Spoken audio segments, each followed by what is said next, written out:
Hello everyone, welcome to African Heroes, where we don't just tell you who our icons were, we show you why the world still remembers their names. Today, we want to travel back to many years before the Common Era, the land of the Nile, Egypt, to meet the woman who dared to challenge an empire. We're talking about this amazing woman who has been called a seductress, a goddess, a queen. But what if I told you that Cleopatra VII was far more than just scandal-filled whispers from the Roman history? We have an African version to all of these things. Cleopatra VII, Cleopatra was born in 69 BCE into the Ptolemaic dynasty, a Greek lineage that ruled Egypt after the death of Alexander the Great. Now, although she isn't of the African blood, yet Cleopatra would be one to make the Egyptian throne her own, not just as a ruler, but as a symbol of power, intelligence, and political brilliance. I know you have questions because why is a Greek lineage ruling an African nation?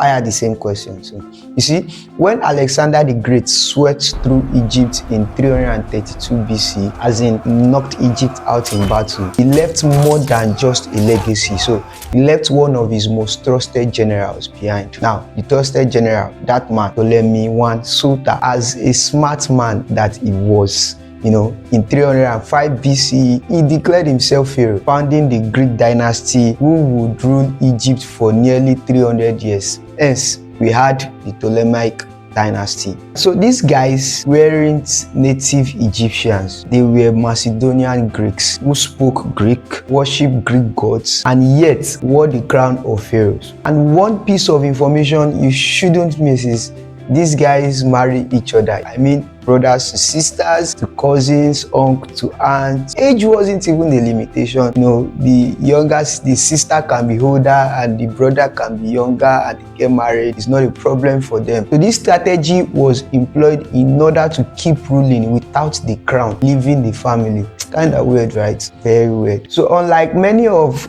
our predecessors, Cleopatra embraced Egyptian language and religion, presenting herself as the reincarnation of the goddess Isis, who is a major goddess in ancient Egyptian religion. She was known for her role in the Osiris myth, healing abilities, and her maternal role. They call her mother. But then that's not a story for today. We'll make a story about Egyptian gods one of these days. Let's go back to Cleopatra.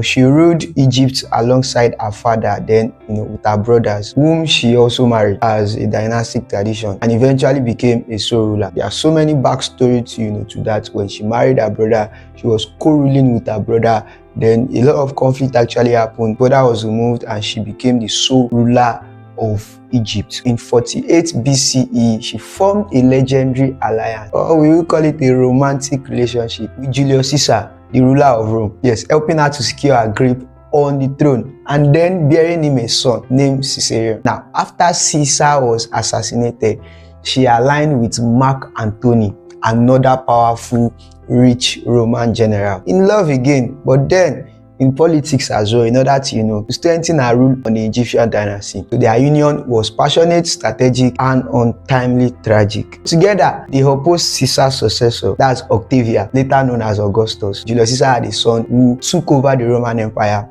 after him. So in all of these things, there's a funny side to all these stories, because Augustus, the son of Julius Caesar, and Mark Antony were rivals to the throne of Rome. The funny thing is that they were in-laws as well too, as Antony was married to Octavia, that is Augustus' sister, but later divorced her for some certain reasons and went on to marry Cleopatra. I guess beauty and the brain, actually. Well, I guess that's what happened. Augustus then convinced the Senate to declare war on Cleopatra because of her alliance with Mark Antony. He told them that it was actually a conspiracy against the Roman Empire and against their rule, and the Senate divided on that, and some were supporting Mark Antony, and hence the Battle of Actium began. So you see, Augustus couldn't declare war directly on Mark Antony because it served as a mutiny, so he had to use Cleopatra as bait in order for him to be able to crush Mark Antony, so he wouldn't have any threat to his rule on the Roman Empire. Now, in 31 BCE, after losing the Battle of Actium to Octavian's forces, now Cleopatra and Antony fled to Alexandria, facing inevitable defeat. Both chose death over humiliation. Now, Cleopatra famously committed suicide, allegedly by the bite of an asp, a very deadly snake, becoming a myth in her own right. So her death marked the fall of the Ptolemaic dynasty and the end of the ancient Egyptians' independence, because at that point, Egyptians were on their own now. Cleopatra remains one of the most iconic women in history, not just for her beauty alone, as often told, but then for her unmatched charisma, multilingual intellect, and unwavering ability to navigate empires. She holds a very big part of the heart of every Egyptian. So it's not just about beauty alone, but then there was a brain and how she ruled Egypt, and how she embraced their culture, embraced their tradition and their language, and of course their gods as well too. So it's been an amazing one, sharing the story of Cleopatra, and of course we'll be diving into more icons.